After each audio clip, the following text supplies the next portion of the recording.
ታሪካችን የሚጀምረው በዓለም ላይ ትልቋ አህጉር በሆነችው ኤዥያ ውስጥ ከሚገኙ ሀገራት መካከል አንዷ በሆነችው የኢንዶኔዥያ ዋና ከተማ ጃካርታ ውስጥ ሲሆን እዚሁ ጃካርታ ውስጥ የሚገኝን አረመኔና አደገኛ እስረኞች የሚገኙበትን ትልቅ እስር ቤት እያሳየን ነው።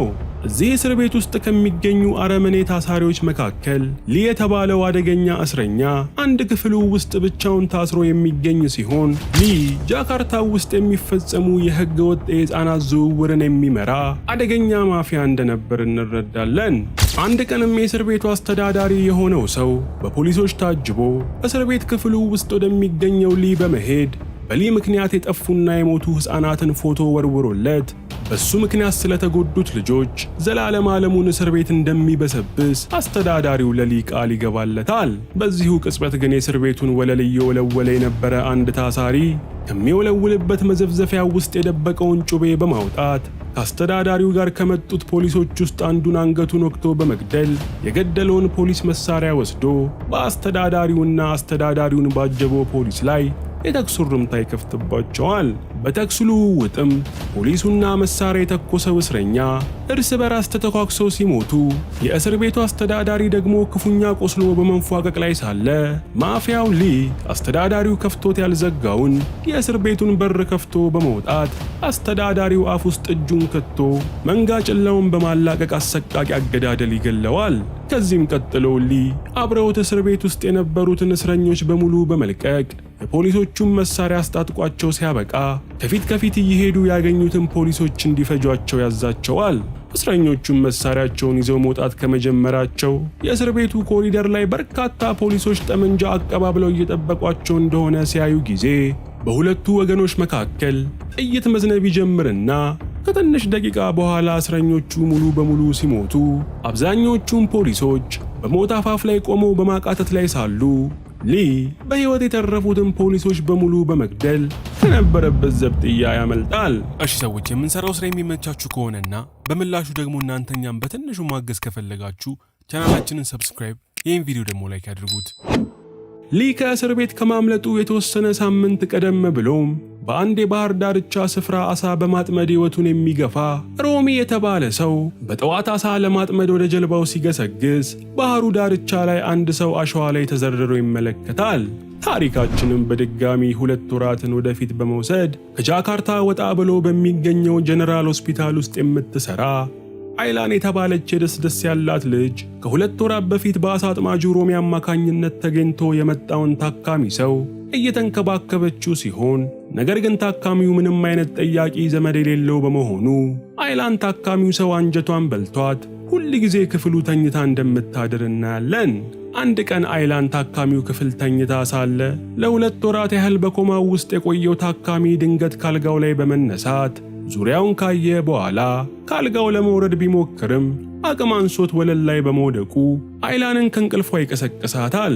ይህን ጊዜም አይላን ታካሚውን ወደ አልጋው እንዲመለስ በማድረግ ለ2 ወራት ያህል ኮማው ውስጥ ቆይቶ እንደነበር ገልጻለት ስታበቃ ስሙንና ለኮማ ያበቃውን ጉዳት ያደረሰበትን ማን እንደሆነ እንዲነግራት ብትጠይቀውም ታካሚው ግን ስሙንም ሆነ ከየት እንደመጣ እንዲሁም ምን ገጥሞት ሆስፒታል እንደተኛ ምንም የሚያስታውሰው ነገር እንደሌለ ያሳውቃታል። ይህን ተከትሎም አይላን ታካሚውን አብዲ ብላ ስም ትሰጠውና ነገሮችን ለምን እንደማያስታውስ ጭንቅላቱን ሲቲ ስካን እንዲታይ ስታደርገው ጊዜ አይላን የአብዲ ጭንቅላት ውስጥ ተቀርቅሮ የቀረ የጥይት ስብርባሪ እንዳለ ትመለከታለች። ያን ቀንም አይላን አብዲን ይዛው ወደ ባህር ዳርቻው ስፍራ በመሄድ እዚህ የባህር ዳርቻ ላይ ክፉኛ ተደብድቦ ወድቆ እንደተገኘና ሕይወቱን ያተረፈው ሰው ደግሞ ሮሚ እንደሚባል ነግራ ከሮሚ ጋር ታስተዋውቀዋለች። ያን ዕለት ምሽትም የጃካርታ አደንዛዥ ዕፅ ንግድን በመዘወር ላይ ያሉት ሸሪክና ካይዶ የተባሉ 2 ማፊያዎች ሊ ሊያናገራቸው እንደፈለገ ስለሰሙ ሁለቱም የማፊያ መሪዎች ተቀምጠው ሊን ይጠብቁት ይጀምራሉ። በዚህም ወቅት ሊ ያለ ፍርሃት እየተንጎማለለ ሪካ ከተባለች ጋርዱ ጋር በመምጣት ይዞት የመጣውን ቴካዌ ምግብ እየበላ ከሁለቱ የማፊያ መሪዎች ጋር መነጋገር ይጀምራል። ሊ እዚህ የመጣው ከሰዎች ዝውውር በተጨማሪ የአደንዛዥ ዕፅ ንግዱን መቀላቀል እንደሚፈልግ ሊነግራቸው እንደሆነ ሲገልጽላቸው ጊዜ ሸሪክ የተባለው የማፊያ መሪ ግን ሊን አይደለም የነሱን ቢዝነስ እንዲቀላቀል ሊፈቅዱለት ቀርቶ እሱ የሚሰራውን የሕገ ወጥ የሰዎች ዝውውር ስራን ሳይቀር እሱም በመግደል እንደሚረከቡት ያሳውቀዋል። በዛው ቅጽበት ግን ውጪ የነበሩት የሊ ሰዎች የነ ሸሪክን የማፊያ ቡድኖች በሚያስደንቅ ብቃት ቀጥቅጠው በመጣል ድምጥማጣቸውን ያጠፏቸዋል። ይህን ተከትሎም ውስጥ ላይ የነበሩት የነ ሸሪክ ሰዎች ሊ ላይ ጥቃት ለመሰንዘር ገና ከማሰባቸው እንደ ወንድ የምትፋለመው ሪካ የተባለችው የሊ ሰው ጣልቃ ገብታ ሁሉንም አንገታቸውን በመበጠስ ክፍሉን በአንዴ ጸጥ ታደርገዋለች። ሸሪክም ይህንን እንዳየ ፈጥኖ ሽጉጡን በማውጣት ሊን ሊመታው ሲሞክር ሊ ግን ከብርሃን ፍጥነት በበለጠ ምግብ የሚበላበትን ቾፕስቲክ የሸሪክ ጉሮሮ ላይ በመሰካት ሸሪክን አርዶ ይጥለዋል። ይህን ጊዜም ከሸሪክ ጎን ተቀምጦ የነበረው ካይዶ የሚገባበት ጠፍቶት በፍርሃት እየተርበደበደ እኔ ካንተ ጋር ምንም አይነት ችግር የለብኝም እያለ በማልቀስ ሕይወቱን ለማትረፍ የባጤ ቆጡን መዘላበድ ይጀምራል። ነገር ግን ሊ ካይዶ ማልቀስ ሲጀምር ጭራሹኑ ስላስጠላው አናቱን በሽጉጥ ብሎ ሊገርለው ሲዘጋጅ ካይዶ ከ2 ወራት በፊት ሊን ለፖሊሶች አሳልፎ የሰጠው ኢስማኤል አሁንም በሕይወት እንዳለና ባህር ዳርቻ አካባቢ ወድቆ ከተገኘ በኋላ ሆስፒታል ውስጥ ተኝቶ እንደነበር መረጃ መስማቱን ለሊ ያሳውቀዋል። ሊም እስር ቤት እንዲወረወር ያደረገውን አይላን አብዲ ብላ የምትጠራው እስማኤልን መትረፍ ሲሰማ ጊዜ ሊ ካይዶንን ከመግደል ቢቆጠብም ነገር ግን ሊ የካይዶንን አንድ ጆሮ በጥይት በመምታት ካይዶ ሆስፒታል ሄዶ እስማኤልን እንዲያመጣለት ያዘዋል። ካይዶም ሆስፒታል ሲሄድ ከሱ በፊት ሊታከሙ ወረፋ የያዙ ብዙ ሰዎች ስላሉ ወረፋ እንዲይዝ ነርሷ ብነግረውም ካይዶ ግን ነርሷን ባልተገባ ሁኔታ በማጎሳቆል ሆስፒታሉን መበጥበጥ ይጀምራል። ይህን ተከትሎም የሆስፒታሉ ጥበቃ ነገሮችን ለማብረድ ሲሞክር ካይዶ ግን ጥበቃውንም ለመደብደብ በመነሳሳቱ አይላን ፈጥና እየበጠበጠ የሚገኘውን ካይዶ ቶሎ አክማ ለመሸኘት በማሰብ ካይዶን አስቀድማ ወደ ውስጥ ታስገባዋለች። አይላም የካይዶን የቆሰለ ጆሮ በባንዴጅ አሽጋለት እንዳበቃች ካይዶም ከ2 ወራት በፊት ባህር ዳርቻ ላይ ወድቆ ስለተገኘው ታካሚ የምታውቀው መረጃ ካለ እንድትነግረው መጠየቅ ይጀምራል። አይላም ካይዶ እያወራ ያለው አብዲ ብላ ስለምትጠራው ታካሚ እንደሆነ ቢገባትም ነገር ግን ካይዶ ስለጠየቃት አይነት ታካሚ ምንም የምታውቀው ነገር እንደሌለ ታረጋግጥለታለች። ካይዶም ጥያቄ መጠየቁን ትቶ በድንገት በአይላን ውበት በመማረኩ ወንድነቱ ተፈታትኖት አይላን ላይ ጾታዊ ትንኮሳ ማድረስ ሲጀምር ጊዜ አይላንም ካይዶ ድርጊቱን የማያቆም ከሆነ የሆስፒታሉን ጥበቃ እንደምትጠራው ገልጻ ታስጠነቅቀዋለች። ጥጋበኛው ካይዶ ግን ያቀጫጫ ጥበቃ ቢመጣ ራሱ ማንም እንደማያስጥላት በመናገር ትንኮሳውን በመቀጠል ላይ ሳለ አይላንን ሰላም ሊላት ወደ ሆስፒታል የመጣው እስማኤል ደርሶ የካይዶን እጅ በመያዝ ያሽቀነጥረዋል። ካይዶም እጁን የያዘው ሰው እስማኤል እንደሆነ ስለተረዳ አጠገቡ በነበረ ጠርሙስ እስማኤልን አናት ሲመታው ጊዜ እስማኤልም በጭንቅላቱ ምት የተነሳ የቀድሞ የድብድብ ብቃቱ ትውስ ብሎት የካይዶን ጉሮሮ በማነቅ ሊገርለው ከጫፍ ይደርሳል። ነገር ግን አይላን ቶሎ ብላ እስማኤልን እንዲረጋጋ ስላደረገችው እስማኤልም ራሱን በመቆጣጠር ካይዶን ከሆስፒታል ያባረዋል።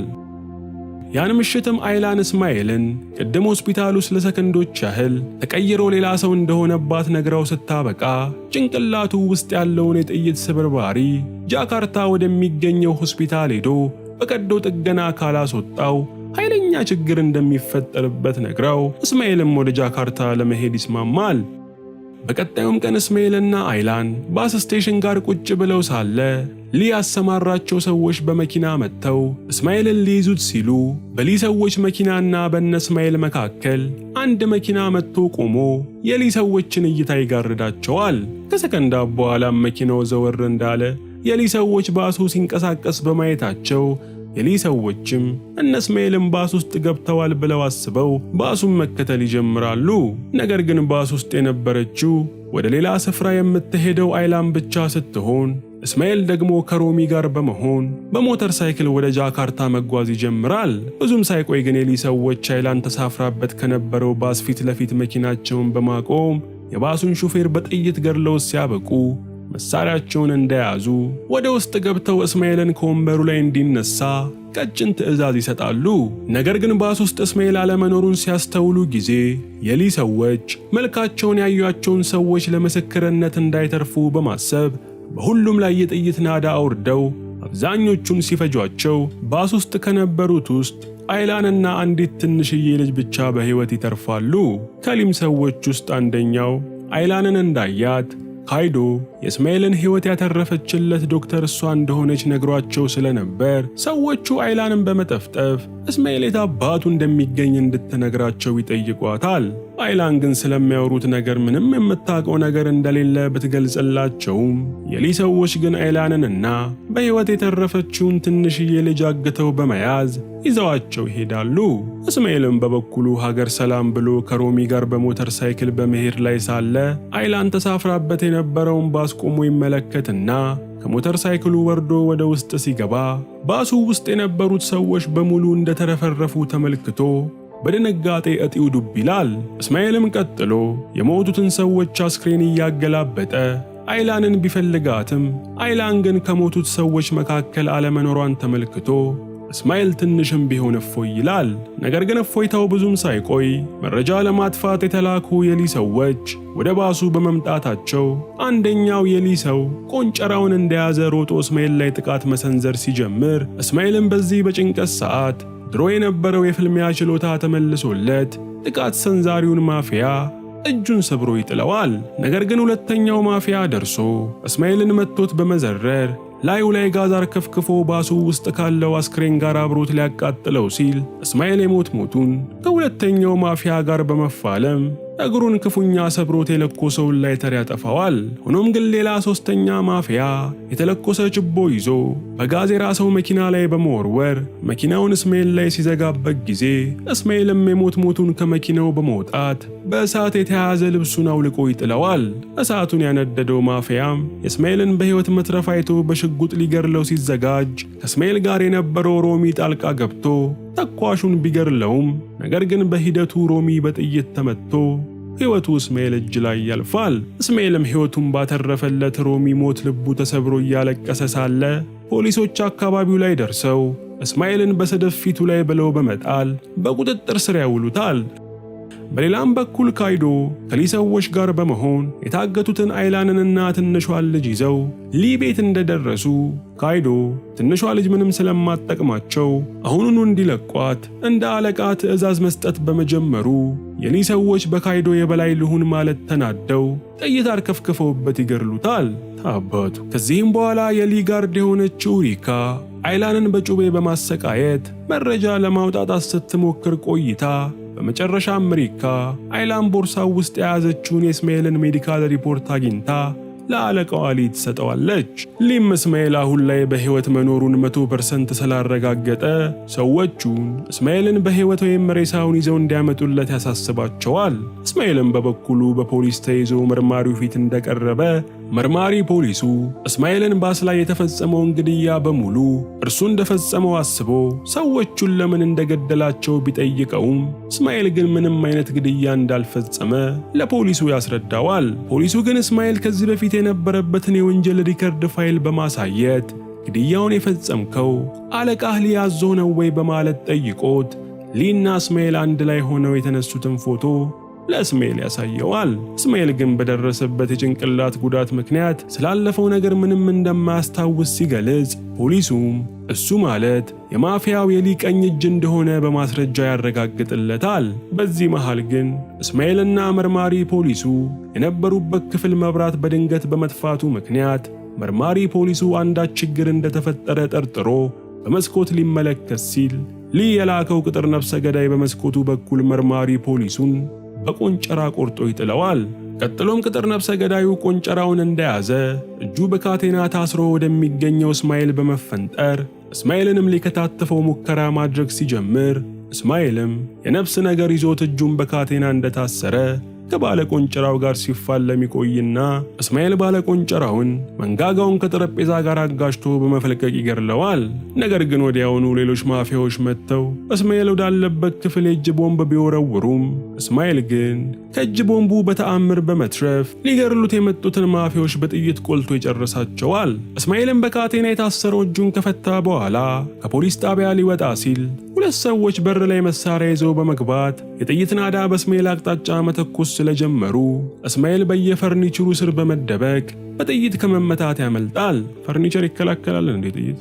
በዚህ መሃል አንደኛው ማፊያ የጠፋውን መብራት ከቆጣሪው ላይ ያበራ ሲሄድ፣ ሁለተኛው ደግሞ ሽጉጡን እያቀባበለ መተኮሱን ይቀጥላል። ድንገት ግን እስማኤል የተመቸ አጋጣሚ ስላገኘ ከተደበቀበት በመውጣት መሳሪያ ከያዘው ሁለተኛ ማፊያ ጋር የጦፈ ግብግብ ሲያደርግ ይቆይና በመጨረሻም እስማኤል ማፊያውን በራሱ ሽጉጥ ተኩሶ ወደ ገሃነም ይልከዋል። የመጀመሪያው ማፊያ በበኩሉ መብራቱን አብርቶ እንደመጣ አብሮት የነበረው ማፊያ በእስማኤል አማካኝነት መገደሉን ሲመለከት እስማኤልን አሰቃይቶ ለመግደል በመወሰን ከእስማኤል ጋር እጅ ለእጅ ፍልሚያ ይገጥማል። ማፊያውም ያለ የሌለ ኃይሉን ተጠቅሞ እስማኤልን አንገቱን በመፈርጠቅ ሊገላግለው ሲታገል፣ እስማኤል ደግሞ እንደምንም ብሎ አንገቱን ነፃ በማድረግ ተፋላሚውን ማፊያ በተደጋጋሚ በቦክስ በመነረት ራሱን ያስተዋል። ሆኖም ግን እስማኤል ሲፋለመው የነበረውን ማፊያ ሳይገድለው መሄድ ከመጀመሩ ራሱን ስቶ የነበረው ማፊያ ከወደቀበት ተነስቶ በድጋሚ ፍልሚያው ውስጥ ስለገባ እስማኤል ሳይወድ በግዱ ማፊያውን ብትንትኑ እስኪወጣ ድረስ በእጁ ብቻ ጨፍጭፎ ይገድለዋል። በዛው ቅጽበትም እስማኤል የጠፋበት አብዛኛው ትዝታ ወደ ጭንቅላቱ በመመለሱ እስማኤል ተፋልሞ የገደላቸው ማፊያዎች በሙሉ ለካ ከልጅነቱ ጀምሮ ሊ ጋር ሲሰራ በነበረበት ወቅት አብረውት ሲሰሩ የነበሩት ጓደኞቹ እንደሆኑ ትዝ ብሎት እስማኤል በከፍተኛ ጸጸት ራስ ምታቱ ይነሳበታል። አይላንም በበኩሏ ታስራ የምትገኝበት ክፍል ውስጥ እንዳለች ኪሷ ውስጥ ይዛ የነበረውን መቀስ አውጥታ ክፍሏ ውስጥ የሚገባውን ሰው ወቅታ ለመግደል እያሰበች ሳለ አረመኔው ሊ ትንሿን ልጅ ይዞ ሰተት ብሎ ወደ ክፍሏ በመምጣት አንቺ ነሽ እንደ እስማኤልን ሕይወት ያተረፍሽው በማለት ቢጠይቃትም አይላን ግን ምንም ሳትመልስ ትቀራለች። በዚህም መሃል ሊ እስማኤልን እንዲገድሉ ወደ ተላኩት ሰዎች በመደወል የደረሱበትን ሁኔታ ሊያጣራ ሲሞክር ስልኩን ራሱ እስማኤል አንስቶ ስለመለሰለት ሊ ክው ብሎ ይደነግጣል። ነገር ግን ሊ በቁጥጥር ስር የዋለችው አይላንን አንቆ ይዞ በማስጮ አሁኑኑ በምልክል አድራሻ ካልመጣ አይላን ሟች ነች በማለት ሊ እስማኤልን ያስፈራራዋል። አይላንም አጋጣሚውን ተጠቅማ የሊን ትከሻን በመቀስ ወቅታ ልትጎዳው ብትሞክርም ሊ ግን አይኑን ብትወጋው የተሻለ እንደነበር በሹፈት ነግሯት ትቷት ወጥቶ እስማኤልን መጠበቅ ይጀምራል። እስማኤልም ሊ በላከለት አድራሻ ተመርቶ ወደ ሊ ቤት መቃረብ እንደጀመረ አንድ ደረቅ የውሃ ጉድጓድ ይመለከትና ወደ ጉድጓዱ ተጠግቶ ሲያይ እስማኤል ሌላ ትውስታ ተመልሶለት የልጅነት ጊዜውን ማውጠንጠን ይጀምራል። በትውስታውም ውስጥ እስማኤልና እንደሱ ያሉ ሕፃናት እዚህ ጉድጓድ ውስጥ ተጥለው ለሳምንት ያህል ያለ ምግብና ያለ መጠጥ ከቆዩ በኋላ አረመኔው ሊ መጥቶ ውሃ የያዘ ሃይላንድ ሲጥልላቸው ጊዜ በጥም የተቃጠሉት ሕፃናት ውሃውን ቀድሞ ለመጠጣት እርስ በራስ ተጨፋጭፈው ይገዳደሉ እንደነበርና ሊ ሕፃናቱን በሙሉ ገድሎ ያሸነፈው ምርጡን ሕፃን ልጅ ከጉድጓዱ አውጥቶ በማሳደግ ለሱ እንዲሰራ እንደሚያሰለጥነው ትዝ ይለዋል። እስማም ጭካኔ። በዚህ መሃል ቢጆ የተባለ እንደ እስማኤል ሁላ ከጉድጓዱ ተርፎ የወጣ የእስማኤል አብሮ አደግ ጓደኛው ወደ እስማኤል በመምጣት እስማኤልን በጣም እንደሚወደውና ሊገድለው እንደማይፈልግ ገልጾ ሲያበቃ እስማኤልን አሁኑኑ ፊቱን አዙሮ እንዲሄድ ይለምነዋል። አሁን ላይ ሙሉ ትውስታው የተመለሰለት እስማኤል ግን ሊ እዚህ ምድር ላይ መኖር የማይገባው ሰው እንደሆነ ለቢጆ ስለገለጸለት ቢጆ የማይቀረውን ፍልሚያ ድንገት በመጀመር እስማኤልን በብረት ዘንግ ክፉኛ ይቀጠቅጠው ይጀምራል። እስማኤልም ረጅም ደቂቃዎችን በፈጀ ፍልሚያ ከጓደኛው ቢጆ ጋር ተቀጣቅጦ ቢጆ የበላይነቱን እያገኘ የመጣ ቢመስልም በመጨረሻዋ ደቂቃ ግን እስማኤል ቢጆን አፈር ከደሜ የሚያስግጥ ኃይለኛ ምት ስለመታው ቢጆ መራመድ እንኳን አቅቶት እየተንገዳገደ ጫካው ውስጥ ይገባል። እስማኤልም ከኋላ ተከትሎ ቢጆ ላይ እንደደረሰበት ቢጆ በተመታው ምት ደሙ ጭንቅላቱ ውስጥ ፈሶ ብዙም ሳይቆይ እዛው ይሞታል። እስማኤልም በአብሮ አደጉ ሞት ክፉኛ አዝኖ ሳለ ሌላኛው አብሮ አደጉ የሆነችው አደገኛው አሪካ ሽጉጧን እንደ ክረምት በረዶ እያዘነበች ወደ እስማኤል ስለመጣች እስማኤል ከሪካ የጥይት ናዳ ሸሽቶ ድንጋይ ስር ይደበቃል። ሪካም እስማኤልን ተከትላ ሽጉጧን እንዳነጣጠረች ስትመጣ አድብቶ ሲጠብቅ የነበረው እስማኤል ከተደበቀበት ድንገት ወጥቶ ከሪካ ላይ ሽጉጧን በመንጠቅ ሪካም ማርኳት ሳለ እስማኤል ከሁለት ወራት በፊት በጥይት ጭንቅላቱን መታ ልትገድለው የሞከረችው ሪካ እንደነበረች ያስታውሳል። በእስማኤል የተማረከችው ሪካም ወደ እስማኤል በመዞር ጭንቅላቱን በጥይት ሳትመታው በፊት ስለነበራቸው የፍቅር ግንኙነት አስታውሰው ስታበቃ፣ ነገር ግን እስማኤል ሊን አሳልፎ ለፖሊስ በመስጠቱ ምክንያት ብዙ ነገሮችን እንዳበላሸ ገልጻለት ሳይታሰብ ጩቤ በመመዥረት እስማኤልን ብዙ ቦታ ትወጋው ትጀምራለች። እስማኤል ግን የነበራቸውን የፍቅር ግንኙነት በማስታወስ ሪካን ሊገድላት ስላልወደደ ጩቤዋን እንደምንም ብሎ ቀምቶ ትቷት ሊሄድ ሲል ሪካ የወደቀ ሽጉጥ አንስታ በመተኮሷ እስማኤልም ፈጥኖ ጩቤውን በመወርወር ሪካ ሆድ ላይ ይሰካዋል። ነገር ግን እስማኤል ነገሮችን ሲያስተውል ሪካ ሽጉጡን የተኮሰችው ወደ ሌላ አቅጣጫ እንደሆነና ይህንንም ያደረገችው ከዚህ በፊት እስማኤል ላይ ላደረሰችበት ጉዳት እስማኤል ጨክኖ ገድሏት በቀሉን እንዲያገኝ በማሰብ እንደሆነ እስማኤል ይረዳል። በሌላም በኩል አይላን የታሰረችበት ክፍል ውስጥ አንድ የሊ ማፊያ አይላንን ክፍሏ ውስጥ ሲያያት የወንድነት ስሜቱ ገንፍሎ በመውጣት ሊደፍራት መታገል ሲጀምር ከአይላን ጋር አንድ ክፍል ታስራ የነበረችው ትንሿ ልጅ የደፋሪውን አናት በዕቃ በኃይል ትመተዋለች። ይሄ ድርጊቱ ያበሳጨው ማፊያም ትኩረቱን ከአይላን ላይ በማንሳት ትንሿን ልጅ አንቋት ሳለ አይላን የማፊያውን ጠመንጃ በቁጥጥሯ ስር ማስገባት ትችላለች። ማፊያውም ይሄንን ሳይ በጣም ደንግጦ ትንሿን ልጅ በመልቀቅ አይላንን እንድትረጋጋ ሊያደርጋት ሲሞክር አይላን ግን በትንሿ ልጅ እርዳታ ወደ ማፊያው አከታትላ በመተኮስ ማፊያውን ወንፊት አድርጋ ትጥለዋለች። ይህን ተከትሎም አይላንና ትንሿ ልጅ ከክፍላቸው በመውጣት አይላን የጥይቱን ድምፅ ሰምተው የመጡትን ማፊያዎች በሙሉ እየተኮሰች ስትፈጃቸው ቆይታ በመጨረሻም የጠመንጃው ጥይት በማለቁ አይላንና ትንሿ ልጅ አንድ ጥግ ይዘው ከሚተኮስባቸው ጥይት ይደበቃሉ። በዚህ መሃል ግን እስማኤል ደርሶ ተኳሾቹን በሙሉ በመግደል ክፍሉን ጸጥ ቢያደርገውም አይላን ግን እየተካሄደ ባለው ነገር እስማኤልን እንኳን ማመን አቅቷት በጣም ከመፍራቷ የተነሳ ትንሿን ልጅ ጥቃት እንዳያደርስባት ስለት እንደያዘች እስማኤልን እንዳይጠጋቸው ታስጠነቅቀው ትጀምራለች። እስማኤል ግን አይላንን እንድትረጋጋ ነግሮ እዚህ የመጣው ሊጎዳት ሳይሆን ሊያድናት እንደሆነ ሲያስረዳት ጊዜ አይላንም ወደ ቀልቧ ተመልሳ እስማኤልን አቅፋ ስቅስቅ ብላ ማልቀስ ትጀምራለች። በዛው ቅጽበትም አረመኔው ሊ እስማኤልን ሊገጥመው ስለመጣ እስማኤል አይላንንና ትንሿን ልጅ ወደ ደጅ እንዲወጡ አዟቸው እሱ አለቃው ከነበረው ሊ ጋር መፋለም ይጀምራል። በፍልሚያቸውም መሃል እስማኤል የሪካን መሞት ለሊ ሲነግረው ጊዜ ሊ ሪካንን ከሁሉ አብልጦ ይወዳት ስለነበር ከልቡ የሆነ የሐዘን ጩኸት እስማኤል ፊት ይጮሃል። እስማኤል ግን ሪካ የሞተችው ዛሬ ሳይሆን ከዓመታት በፊት ሌሎች ሕፃናትን ገድላ ከጉድጓድ የወጣችለት እንደሆነ ለሊ ሲነግረው ጊዜ ሊ ይበልጥ በመናደድ በታላቅ ቁጣ ተሞልቶ ከእስማኤል ጋር መደባደቡን ይቀጥላል። በሊና በእስማኤል መካከል የሚደረገው ድብድብም በሁለቱ ብቃት የተነሳ የበላይነቱን የሚወስድ ቢጠፋም ወደ በኋላ ግን እስማኤል ሊ ላይ ኃይለኛ ቡጢ ሰንዝሮ ከቡጢው ኃይል የተነሳ ሊ ራሱን ስቶ መሬት ላይ ይዘረራል። ነገር ግን ብረቱ ሊ ከተመታው ቡጢ በማገገም ከቤት ወጥቶ ወደ ጫካው መሸሽ ቢጀምርም እስማኤል ግን በድጋሚ ሊን ተከታትሎ ወጥቶ ለረጅም ደቂቃዎች ሲፋለሙ ከቆዩ በኋላ እስማኤል ሊን ጫካው ውስጥ የነበረ የሾለ ግድግዳ ላይ ወስዶ በደረቱ ይሰካዋል።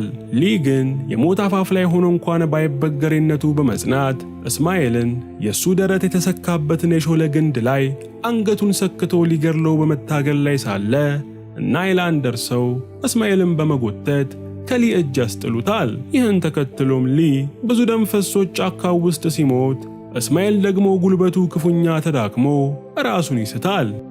በመጨረሻም ይህ ከሆነ ከጥቂት ቀናት በኋላ እስማኤል ጭንቅላቱ ውስጥ የነበረው የጥይት ስብርባሪ በሰርጀሪ ወጥቶለት የሆስፒታል አልጋ ላይ እንዳለ አይላንም ከጎኑ ሆና የእስማኤልን መንቃት በመጠባበቅ ላይ ሳለች እስማኤል ጣቱን በማንቀሳቀስ የአይላንን ስም መጥራት ሲጀምር አይላን ከደስታ የተነሳ አይኖቿ በእንባ ሲሞሉ እያየን ታሪካችን ያልቃል።